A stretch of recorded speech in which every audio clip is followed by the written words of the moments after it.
Ele era um homem de prestígio, cercado por luxo e poder, vivendo como se Deus fosse apenas um detalhe distante. Mas tudo mudou em um instante. Em uma estrada deserta, sob um céu carregado de nuvens escuras, um raio caiu diante de seus olhos.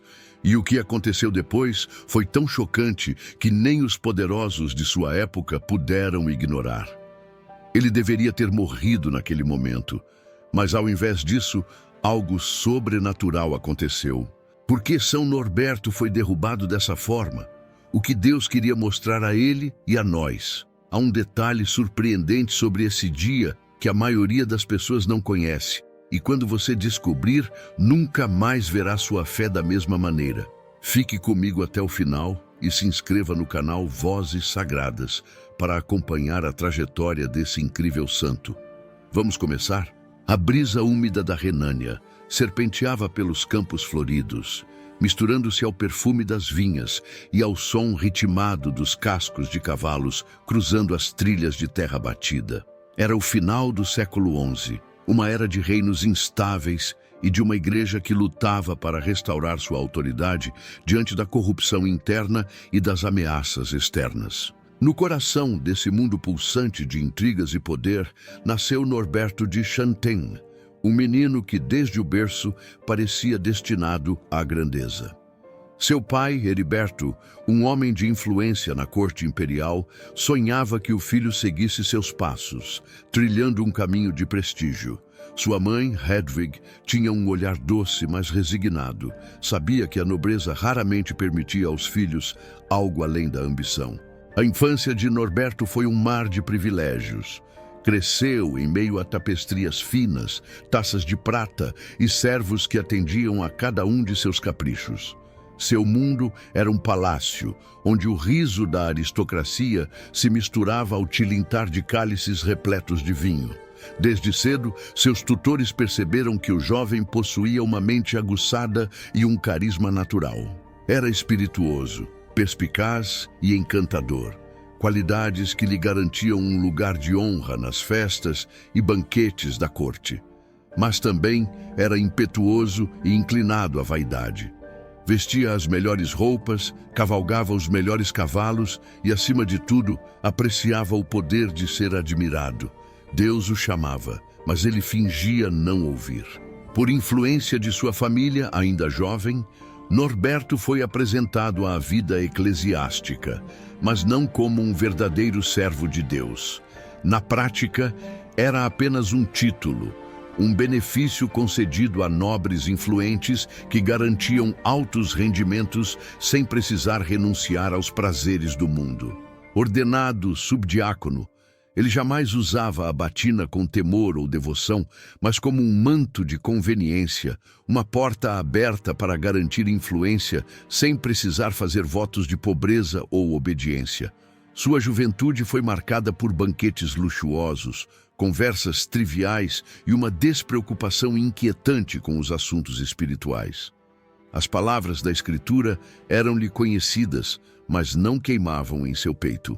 Sua alma, ainda que envolta em formalidades religiosas, permanecia fria e distante. O Evangelho era algo a ser recitado, mas não vivido. Ele cavalgava por bosques verdejantes, sentia a brisa contra o rosto e sorria ao ver os súditos inclinando-se em respeito. Ele se sentia intocável. O mundo era seu campo de diversão, e a fé apenas um ornamento conveniente para garantir-lhe prestígio entre os poderosos. Enquanto os monges se sacrificavam no silêncio dos mosteiros, ele desfilava entre os salões da nobreza. Enquanto os santos choravam pelos pecados do mundo, ele brindava com vinho e palavras vazias. A vida seguia sem sobressaltos, mas algo começava a inquietá-lo, ainda que ele não soubesse nomear esse incômodo. Às vezes, entre uma risada e outra, sentia um peso no peito, uma sensação incômoda de vazio. Mas logo espantava esse pensamento com mais um gole de vinho, mais um elogio bajulador, mais uma caçada nos bosques de sua juventude. Certa vez, enquanto cavalgava sozinho, observou um grupo de camponeses orando ao redor de um monge idoso. Eles estavam ajoelhados na poeira, as mãos entrelaçadas, os olhos voltados ao céu. Norberto riu de si mesmo por ter parado para assistir àquela cena tão singela. Que vida tola, pensou. Negar os prazeres da terra por algo invisível. Mal sabia ele que aquele homem simples, que orava sob o céu aberto, estava infinitamente mais próximo da verdadeira grandeza do que todos os reis e nobres que Norberto conhecia. Nos corredores da corte imperial, Norberto não apenas se destacava, mas era cada vez mais solicitado. O próprio imperador, Henrique V, o admirava e confiava-lhe missões importantes. Tornou-se um dos homens mais influentes de sua época, servindo como conselheiro próximo da coroa. Mas o poder é um fogo traiçoeiro. Quanto mais se envolvia nas intrigas da corte, mais sua alma se afastava de sua verdadeira vocação. Ele não via, mas um abismo se abria aos seus pés. Então, o momento crucial começou a se formar nas sombras do destino. Deus já preparava o golpe que o despertaria, a mão invisível que o arrancaria de sua vida vazia e o lançaria na fornalha da conversão. Mas Norberto ainda não sabia. Ainda sorria, ainda se vangloriava, ainda acreditava que tudo estava sob seu controle. A tempestade estava se formando no horizonte. E o jovem Norberto, montado em seu imponente cavalo, cavalgava direto para seu destino sem imaginar que, em breve, seria derrubado ao chão de maneira irreversível. Ele pensava ser um nobre intocável. Estava prestes a descobrir que era apenas um homem diante da vontade de Deus. O céu estava carregado de nuvens escuras, como se a própria natureza pressentisse o que estava por acontecer. A trilha sinuosa que cortava os campos da Renânia se estreitava à medida que Norberto avançava, montado em um imponente cavalo. O vento uivava entre as árvores, sacudindo os galhos e espalhando poeira pelo caminho. O cheiro de terra molhada prenunciava uma tempestade iminente, mas isso pouco importava para Norberto. Ele seguia adiante, confiante, indiferente ao que o esperava. Era um dia como qualquer outro. Ele cavalgava com destreza, vestindo trajes finos, o brilho metálico de seu cinto refletindo os poucos raios de sol que conseguiam atravessar as nuvens carregadas. Ele estava a serviço do imperador Henrique V, mais uma missão diplomática, mais uma jornada que fortalecia sua posição na corte. O mundo estava a seus pés. Nenhuma preocupação o atormentava. Mas então tudo mudou em um instante. O primeiro trovão ribombou como um tambor de guerra. O relâmpago cortou o céu, desenhando linhas de fogo entre as nuvens. O ar pareceu vibrar com uma força invisível. O cavalo de Norberto empinou-se violentamente, relinchando de puro pavor. Antes que pudesse reagir, um estrondo ensurdecedor rasgou o ar. Um raio caiu a poucos metros de onde ele estava, atingindo o solo com fúria avassaladora. Foi como se o próprio céu tivesse desabado sobre ele. O clarão cegou seus olhos e, num segundo, Norberto foi lançado ao chão. Seu corpo foi arremessado com força. O impacto brutal contra a terra arrancou-lhe o fôlego. Tudo girava. A dor irradiava por seus membros, mas um pavor ainda maior tomou conta dele. O silêncio. Por um momento que pareceu durar uma eternidade, não havia som algum. Nem o vento, nem os cascos de seu cavalo, nem mesmo o estrondo do trovão. Apenas o silêncio. Ele tentou se levantar, mas seu corpo não respondia. Seu peito arfava, a respiração entrecortada. Um frio inexplicável percorreu sua espinha. Foi ali, estirado no solo, indefeso como um mendigo à beira da estrada, que Norberto compreendeu algo que jamais havia permitido a si mesmo enxergar. Ele era nada diante de Deus. Atordoado, sua mente se encheu de pensamentos, mas um único sentimento o dominava: temor. Não o medo de um nobre que enfrenta inimigos terrenos, mas um temor profundo, uma consciência súbita da fragilidade da própria existência. Ele ouviu algo, não com os ouvidos, mas dentro de si. Era um chamado silencioso, tão forte quanto o trovão que o havia derrubado. Uma pergunta que queimava em sua alma. Por que me persegues? Essas palavras ecoaram como uma lâmina cortante. Ele não estava perseguindo ninguém. Não era um perseguidor da fé, tampouco um inimigo declarado da igreja. Mas então, por que essa frase feria tão profundamente? A resposta veio como uma revelação brutal. Ele não perseguia a fé com palavras, mas com sua indiferença. Ele desprezava a Deus ao rejeitá-lo. Ele perseguia a verdade ao ignorá-la deliberadamente. Ele era um perseguidor do próprio chamado que Deus havia lhe dado. A chuva começou a cair, primeiro em pequenas gotas, depois em torrentes violentas. A terra escura se transformava em lama ao seu redor, mas ele continuava ali, caído, imóvel, vulnerável. Algo dentro dele havia sido despedaçado. Sua arrogância, sua vaidade, seu orgulho, tudo se esfarelou diante do poder de Deus. O cavalo havia fugido. Norberto estava sozinho. Ele tentou se erguer, mas sentiu o peso do que acabara de acontecer. Não era apenas o peso do corpo, mas da alma. Pela primeira vez, seus olhos viram a verdade. Ele vivera uma vida vazia. Ele usara os dons que Deus lhe dera para seu próprio benefício. Ele ocupara uma posição na igreja sem nunca buscar a Deus. As lágrimas vieram sem aviso. Pela primeira vez, ele não chorava por uma perda material ou por um golpe na sua reputação, mas porque sua alma clamava por redenção. Ali, encharcado pela tempestade, ainda com o corpo dolorido pelo impacto, Norberto fez algo que nunca fizera verdadeiramente em sua vida. Rezou. Não era uma oração mecânica, recitada como uma formalidade. Era um clamor.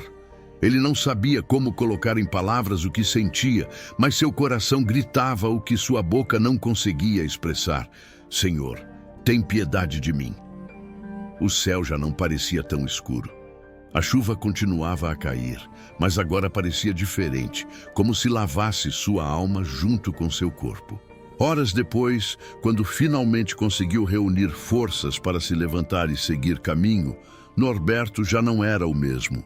Algo dentro dele havia morrido naquele solo encharcado. O homem que ele fora até então não existia mais. Seu orgulho havia sido quebrado. Ele não podia mais fingir que não ouvira o chamado. Algo em seu coração lhe dizia que nada em sua vida poderia continuar como antes. E, de fato, não continuaria. O jovem nobre, que outrora desfilava em trajes luxuosos, agora caminhava com os passos pesados de um homem que conhecera a verdade. Ele ainda não sabia como responderia ao chamado, mas sabia que não poderia mais ignorá-lo. A tempestade havia passado, mas dentro dele a tormenta apenas começava. A transformação havia começado, mas o preço da conversão seria alto. A queda não apenas o ferira fisicamente, mas despedaçara tudo o que Norberto acreditava ser. O homem vaidoso que um dia brilhara nos salões da nobreza, agora olhava seu reflexo com outros olhos e não reconhecia mais quem via. De volta a Chanten, sua presença já não causava o mesmo impacto de antes. Ele não era mais o elegante conselheiro do imperador, nem o jovem promissor que encantava a corte. Estava mais silencioso, introspectivo. As noites tornaram-se longas, os banquetes perderam o sabor. Dentro de si, uma guerra invisível se travava. Uma escolha precisava ser feita. Continuar vivendo a mentira que o sustentara até ali ou se entregar por completo ao chamado que agora gritava em sua alma. O momento decisivo chegou quando Norberto reuniu sua família e amigos para anunciar uma decisão irreversível. No grande salão onde tantas vezes celebrara conquistas mundanas, ele falou com uma voz firme, mas sem a arrogância de antes. Eu renuncio a tudo. O silêncio foi instantâneo. Alguns sorriram, pensando que era um devaneio passageiro. Outros murmuraram em incredulidade. Mas seus pais sentiram o golpe como uma lâmina atravessando o coração. Norberto, você enlouqueceu? Perguntou seu pai. a voz carregada de desespero. Mas não havia loucura em sua escolha, apenas a certeza absoluta de que nunca mais poderia ser o homem que fora.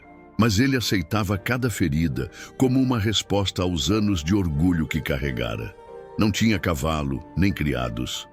Dormia onde a noite o encontrava, às vezes debaixo de árvores, outras em capelas abandonadas. A fome tornou-se companheira. O frio cortante da madrugada testava sua resistência, mas nada o faria voltar atrás. Naquele mesmo dia, ele retirou as vestes luxuosas e colocou um hábito simples de lã áspera. Despojou-se de seus bens, entregando sua riqueza aos pobres, e deixou para trás o conforto do palácio que um dia fora seu mundo. Agora era apenas um peregrino, um homem sem posses, sem destino certo, mas pela primeira vez livre. Seus pés não estavam acostumados ao peso do chão duro. Nos primeiros dias, a dor das caminhadas era lancinante. Ao atravessar aldeias, era visto com espanto e até desprezo. Alguns o chamavam de tolo, outros de fanático. Quem trocaria um lugar de honra na corte por essa miséria? Murmuravam. Mas Norberto não buscava compreensão. Ele sabia que sua jornada era um caminho de penitência e entrega. A cada passo, a voz que ouvira no momento de sua conversão ecoava mais forte. Por que me persegues? Agora, ele caminhava para responder a essa pergunta não com palavras, mas com a própria vida. O que começou como uma peregrinação solitária, logo se tornou um clamor, que ecoava por onde passava. Norberto não apenas caminhava, ele pregava. Sua voz, antes usada para encantamentos políticos, agora inflamava corações com a verdade do Evangelho. Ele falava contra o luxo e a corrupção dentro da igreja, contra clérigos que haviam trocado a santidade pelo poder, contra cristãos que viviam a fé apenas de aparência. E suas palavras não caíam em ouvidos surdos. Multidões começaram a segui-lo. Os pobres viam nele um homem que renunciara a tudo por amor a Deus. Os pecadores sentiam em suas palavras não apenas condenação, mas um chamado à misericórdia. Até mesmo alguns nobres começaram a questionar suas próprias vidas. Mas nem todos estavam dispostos a ouvir. Quanto mais Norberto pregava, mais inimigos fazia. Alguns membros do alto clero se sentiram ofendidos por suas palavras afiadas. Quem é ele para nos corrigir? Questionavam bispos acostumados ao conforto eclesiástico. Um dia, enquanto pregava em uma vila, um grupo de clérigos corruptos organizou uma emboscada. Ele foi confrontado, ameaçado, acusado de semear o caos. Mas Norberto não se intimidou. Se há trevas dentro da igreja, então é porque os que deveriam ser luz se esconderam nas sombras. Suas palavras eram como uma espada, cortando hipocrisias. Os opositores se afastaram, mas o perigo crescia a cada dia. Por 5 anos, Norberto viveu como um monge errante. Seu corpo estava marcado pelo cansaço, sua barba crescia desgrenhada, suas roupas se tornavam cada vez mais simples, mas sua alma nunca fora tão forte. Finalmente, ele tomou a decisão que selaria para sempre sua missão: tornar-se sacerdote. Na humilde capela onde foi ordenado, Norberto ajoelhou-se, fechou os olhos e entregou-se por completo. Agora, ele não era mais um nobre, nem um cortesão, nem um peregrino. Era um servo, e o mundo jamais esqueceria seu nome. O vento frio da manhã soprava sobre os vales e florestas da França, quando Norberto, exausto, mas determinado, finalmente chegou à clareira de Prémontré. Seus pés, calejados por anos de peregrinação e pregação incessante, agora tocavam um solo desconhecido, mas que de alguma forma parecia-lhe familiar, como se Deus o tivesse guiado até ali desde o início de sua conversão. Olhando ao redor, viu um espaço vasto e isolado, envolto pelo murmúrio das árvores e pelo canto dos pássaros matinais. Não havia palácios, não havia luxos, não havia multidões aclamando seu nome. Era apenas terra, pedra e céu aberto. Mas ali, naquele silêncio sagrado, ele sentiu a confirmação do que vinha amadurecendo há anos. Aquele seria o berço de sua missão.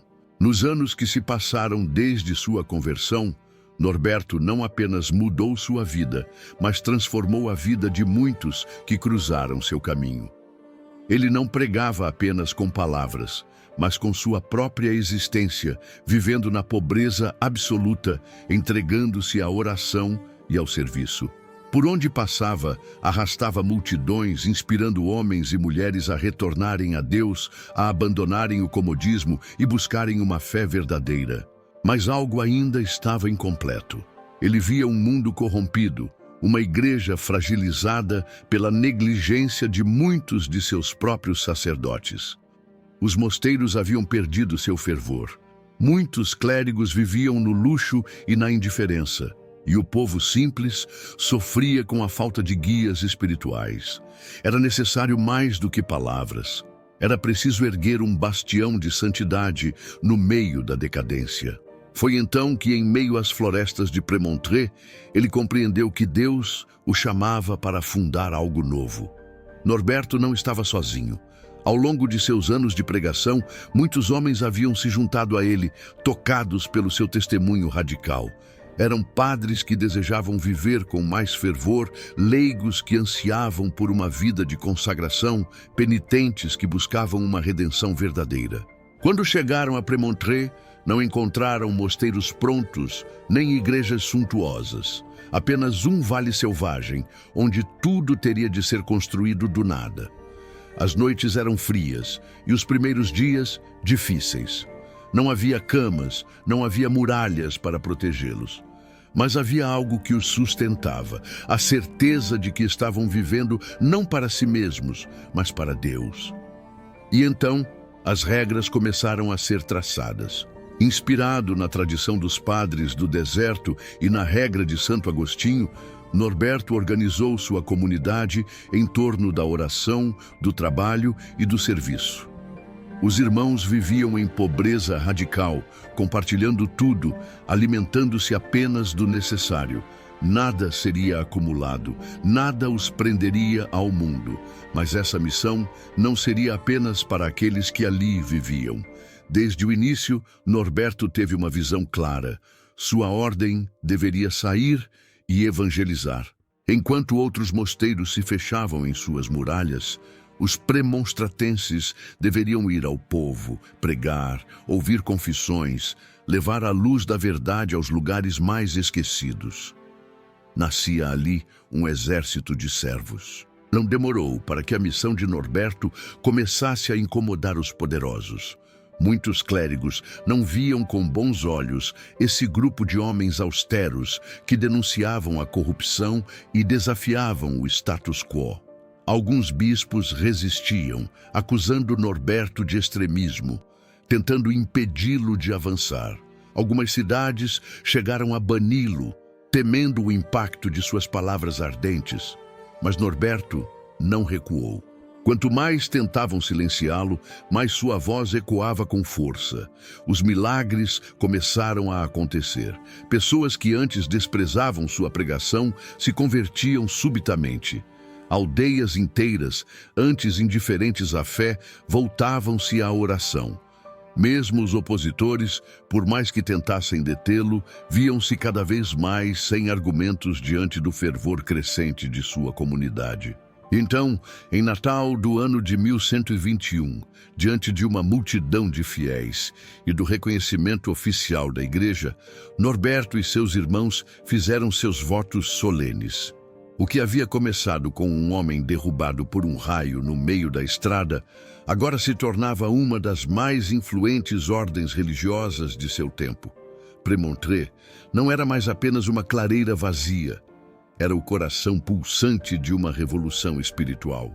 E Norberto, o pregador errante, agora era o pai de uma nova família.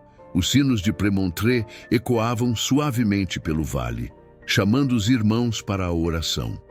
O mosteiro, que há poucos anos não passava de um pedaço de terra selvagem, agora se erguia como um bastião da fé, um refúgio para aqueles que desejavam viver o Evangelho na sua plenitude. Norberto, porém, sabia que sua missão não estava concluída. Ele não fundara sua ordem para que os irmãos permanecessem reclusos, mas para que levassem a luz da verdade aonde houvesse trevas. E as trevas se espalhavam rapidamente. Nos últimos anos, um inimigo invisível havia ganhado força na Europa: as heresias. Grupos dissidentes se multiplicavam, espalhando doutrinas contrárias à fé católica e arrastando multidões para o erro. Entre eles, destacavam-se os cátaros, também chamados de albigenses, que negavam os sacramentos, desprezavam a igreja e pregavam que o mundo material era obra do mal. Em várias regiões, seus ensinamentos cresciam como ervas daninhas, confundindo os simples e desafiando a autoridade eclesiástica. Norberto sabia que não poderia permanecer em silêncio. Seu chamado não era apenas para formar monges, mas para lutar pela verdade, onde quer que fosse necessário. Os ventos do outono traziam notícias preocupantes da região da Renânia. Cidades inteiras estavam sendo contaminadas pela heresia, e muitos fiéis já começavam a duvidar das verdades mais fundamentais da fé. O bispo local, impotente diante do avanço dos dissidentes, enviou um pedido urgente de ajuda. Sem hesitar, Norberto partiu. Ele não levava exércitos, não portava armas. Sua única defesa era a cruz que carregava ao peito e as palavras que saíam de sua boca com a força de quem fora moldado pelo fogo da conversão.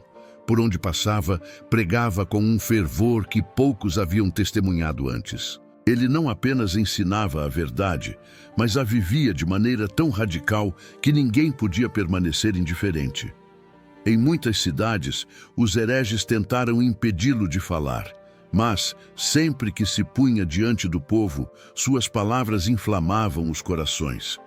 Muitos que haviam caído no erro voltavam à fé arrependidos, mas os inimigos não aceitariam essa derrota sem reagir. O sucesso de Norberto não passou despercebido. Os líderes hereges viam nele uma ameaça real, um homem que podia destruir tudo o que haviam construído. Com medo de perder seguidores, tramaram sua morte. Enquanto pregava em uma praça movimentada, um grupo de fanáticos infiltrou-se entre os ouvintes, esperando o momento certo para atacá-lo. Mas, no instante em que um deles ergueu uma adaga para desferir o golpe, algo inesperado aconteceu. O homem hesitou. Seus olhos se fixaram nos de Norberto e sua mão tremeu. Algo nele quebrou naquele momento.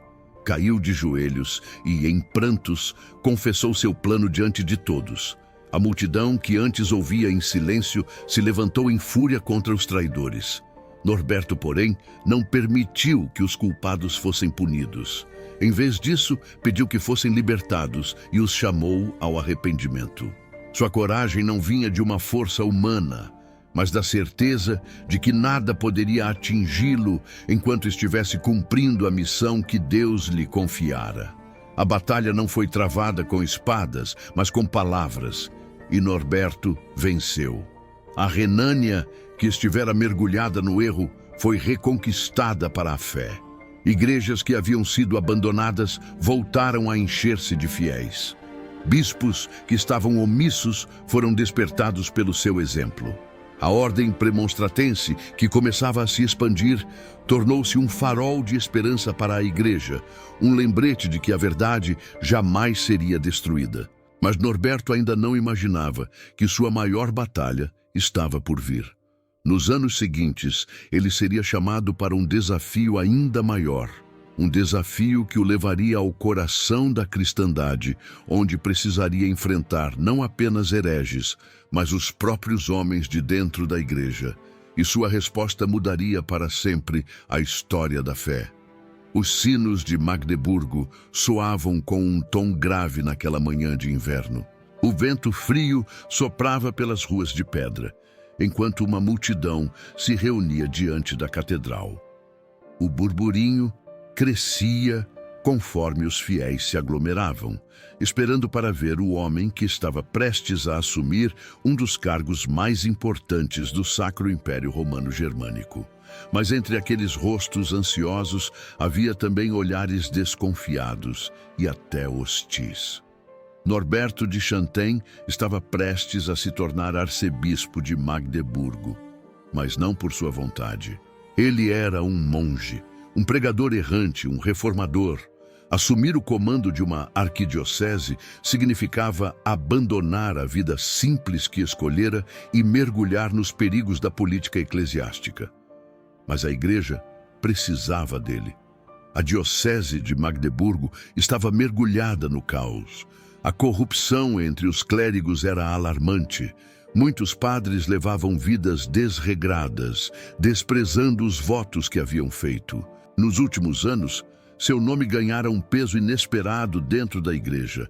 A vitória contra as heresias na Renânia e a rápida expansão dos premonstratenses o tornaram uma referência de santidade e ortodoxia. Sua devoção inabalável, aliada à sua coragem de confrontar os poderosos, chamou a atenção do Papa Honório II e do Imperador Lotário II, que agora lhe confiavam uma responsabilidade colossal. Norberto, no entanto, não queria esse título. Os bens da igreja eram usados como moeda de troca política, e a fé do povo se enfraquecia. Diante desse cenário, Norberto cedeu. Não por ambição, mas por obediência. Se Deus o chamava para carregar aquele fardo, ele não recusaria. Mas a resistência seria feroz. Quando chegou a Magdeburgo, não encontrou uma recepção calorosa. Sua entrada na cidade foi marcada pelo desprezo de muitos clérigos que o viam como um intruso. Estavam acostumados à riqueza, ao conforto e à influência. Norberto representava o exato oposto de tudo isso. Ele entrou na catedral, vestindo seu hábito simples, sem ornamentos, sem joias, sem a pompa tradicional dos arcebispos. Seu manto de lã áspera contrastava com os trajes luxuosos dos cônegos, que o observavam com olhares cínicos. Para eles, aquele homem não pertencia ali. Mas Norberto não veio para agradá-los. Nos primeiros dias, recusou os banquetes oferecidos pelos nobres e a hospedagem nos palácios episcopais. Preferiu ficar no mosteiro da cidade, dormindo em uma cela simples. Esse foi seu primeiro golpe contra os que esperavam que ele se acomodasse às regalias do cargo. Depois veio o segundo golpe, a reforma. Assim que assumiu seu posto, Norberto iniciou uma reforma radical. Primeiro, exigiu que os sacerdotes corruptos abandonassem suas concubinas e retornassem à vida celibatária. Muitos riram da ordem, achando que ele desistiria diante da resistência. Não desistiu. Depois, revogou o direito de nobres interferirem nas nomeações da igreja, proibindo que cargos eclesiásticos fossem vendidos como favores políticos. Isso despertou a fúria de muitos poderosos, que viam na igreja um instrumento de influência. Norberto tornou-se alvo de conspirações e traições. As ameaças não tardaram a chegar. Um dia, enquanto caminhava pelas ruas da cidade, foi emboscado por um grupo de nobres furiosos. Cercado, foi atacado brutalmente. Arrastaram-no pelo chão, rasgaram suas vestes e o espancaram até que seu corpo não conseguisse mais se mover. Mas mesmo caído na lama, Norberto não se deixou intimidar. Quando finalmente o deixaram, ele se levantou com dificuldade e seguiu para a catedral, onde celebrou a missa como se nada tivesse acontecido. Sua força não estava na vingança, mas na perseverança. Pouco a pouco, sua presença começou a transformar Magdeburgo.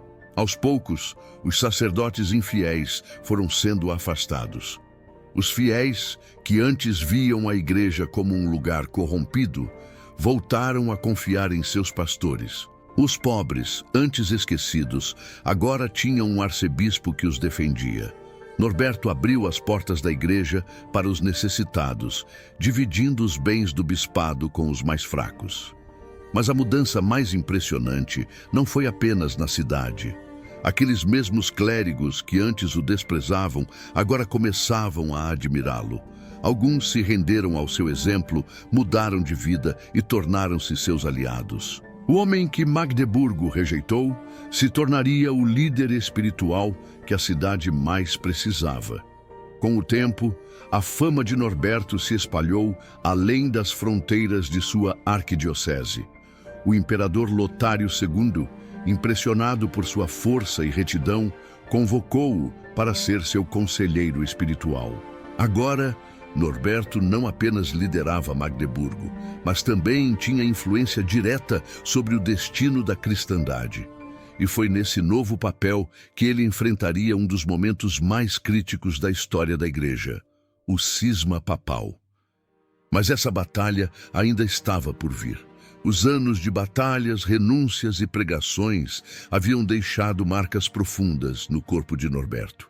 Ele que outrora atravessava aldeias e cidades com vigor implacável, agora sentia o peso do tempo e das provações em cada passo. Seu espírito permanecia forte, mas sua saúde já não acompanhava sua vontade. Desde sua nomeação como arcebispo de Magdeburgo, Norberto nunca teve descanso. Se antes ele enfrentara os hereges e os clérigos corruptos, agora se via no centro de uma guerra ainda mais perigosa. O próprio destino da Igreja estava em jogo. No ano de 1130, uma crise sem precedentes sacudiu a cristandade. Com a morte do Papa Honório II, 2 papas foram eleitos ao mesmo tempo, Inocêncio II e Anacleto II. Era o início de um grande cisma, uma divisão que ameaçava despedaçar a unidade da Igreja. Reinos inteiros estavam divididos. Alguns príncipes e bispos apoiavam Inocêncio, enquanto outros se inclinavam para Anacleto. O Sacro Imperador Romano, Lotário II, apoiava Inocêncio II, reconhecendo nele o legítimo sucessor de São Pedro. Mas ele precisava de um homem capaz de garantir a unidade da Igreja, um defensor firme da verdade, alguém cuja palavra fosse confiável tanto para os nobres quanto para os pobres. E esse homem era Norberto.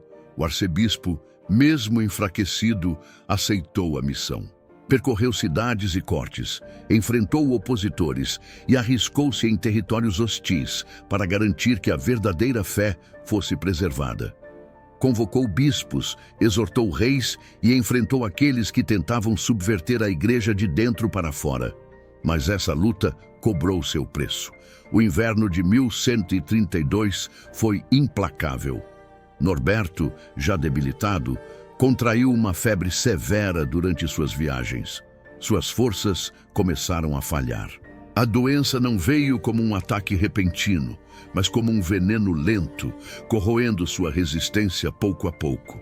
Seus seguidores tentaram convencê-lo a descansar, mas ele recusava. Havia almas a salvar, havia verdades a defender, havia um chamado que ainda não se completara. Nos meses seguintes, sua saúde piorou drasticamente. Ele sentia dores constantes, seu corpo tornava-se frágil, mas sua alma ardia mais do que nunca. Mesmo debilitado, continuou a pregar, a orientar seus discípulos, a preparar sua ordem para continuar sua missão depois de sua partida. No início de 1134, tornou-se evidente para todos que Norberto não viveria por muito mais tempo. Os médicos nada podiam fazer. Seu corpo estava se apagando, mas sua presença espiritual crescia de maneira quase palpável. Ele pediu que o levassem de volta a Magdeburgo. Ali, em sua catedral, rodeado por seus irmãos premonstratenses e pelo clero que outrora o rejeitara, mas agora o venerava, ele se preparou para seu último momento. Em seu leito, com as mãos cruzadas sobre o peito, recebeu os últimos sacramentos. Seus olhos brilhavam, mas não havia medo, apenas paz. Na madrugada de 6 de junho de 1134, Norberto entregou sua alma a Deus. Naquele instante, um profundo silêncio caiu sobre Magdeburgo. Era como se até o vento tivesse parado para testemunhar sua partida. Um homem havia sido chamado à santidade, e seu legado jamais seria apagado. O sino da Catedral de Magdeburgo soou com um tom profundo e solene, anunciando o que todos temiam. Norberto havia partido deste mundo. A notícia espalhou-se rapidamente, como o vento cortante do inverno que atravessava as ruas de pedra. Os olhos do povo se voltaram para o céu, e o silêncio que tomou a cidade não era apenas de luto, mas de reverência. Um homem santo havia deixado a terra. Os irmãos premonstratenses reuniram-se ao redor de seu corpo, rezando, mas também chorando. Para muitos deles, Norberto não era apenas um líder, era um pai, um guia, uma luz em tempos de escuridão. Desde os primeiros dias em Premontré até os corredores austeros da arquidiocese de Magdeburgo, ele havia vivido sem jamais desviar-se da missão para a qual fora chamado. Agora, descansava na paz que tanto almejou, mas seu trabalho não estava terminado. Não enquanto seus seguidores mantivessem viva sua chama. Os dias que seguiram sua morte foram marcados por um estranho mistério. Aqueles que se aproximavam de seu corpo percebiam algo incomum. Ele não exalava o odor da morte. Seu semblante permanecia sereno, como se apenas dormisse, seu corpo intacto, sua pele fresca, como se ainda houvesse vida nele. Para os monges premonstratenses, aquilo não era uma coincidência, mas um sinal divino. A prova de que aquele homem que caminhara sobre a terra agora fazia parte da eternidade. E os sinais não pararam por aí. Milagres começaram a ser relatados. Doentes que tocavam seu túmulo recuperavam a saúde. Fiéis desesperados encontravam consolo e respostas em suas preces dirigidas ao santo. O túmulo de Norberto rapidamente se tornou um local de peregrinação, e sua fama crescia mais após a morte do que em vida. Os anos se passaram, mas a memória de Norberto não enfraqueceu. Sua ordem continuava a se expandir, crescendo além das fronteiras da França e da Alemanha. Os monges premonstratenses mantinham sua missão viva, levando a fé para lugares antes esquecidos, pregando onde a verdade havia sido distorcida e servindo onde a igreja mais precisava de luz. Diante da magnitude de seu impacto e dos milagres atribuídos à sua intercessão, o clamor do povo se tornou inegável. Norberto deveria ser oficialmente reconhecido como santo. No ano de 1582, séculos após sua morte, a Igreja Católica confirmou aquilo que os fiéis já sabiam há muito tempo. Norberto era um santo.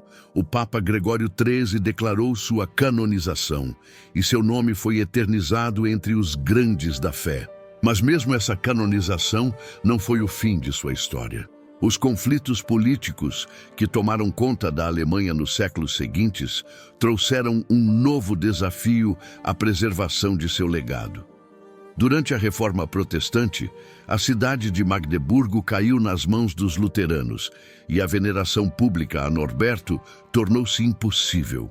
Seu túmulo, outrora um santuário de fé, agora corria o risco de ser profanado.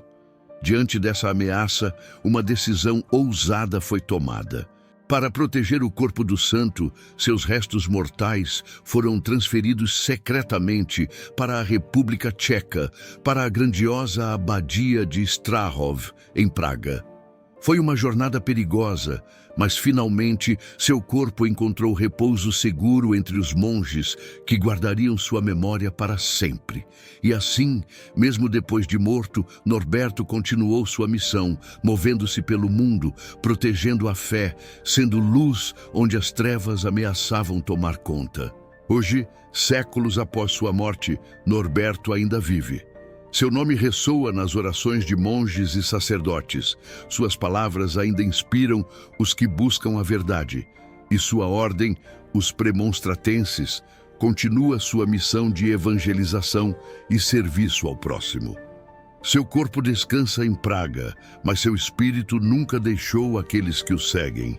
Aqueles que procuram sua intercessão ainda encontram respostas, ainda sentem sua presença, ainda são tocados pela força de sua santidade. São Norberto não foi apenas um homem que caminhou entre os nobres e os pobres, entre os poderosos e os esquecidos. Ele foi e continua sendo um farol, uma lembrança viva de que a verdadeira grandeza não está nos títulos ou no poder, mas na entrega total a Deus. E enquanto houver fé, seu nome jamais será esquecido.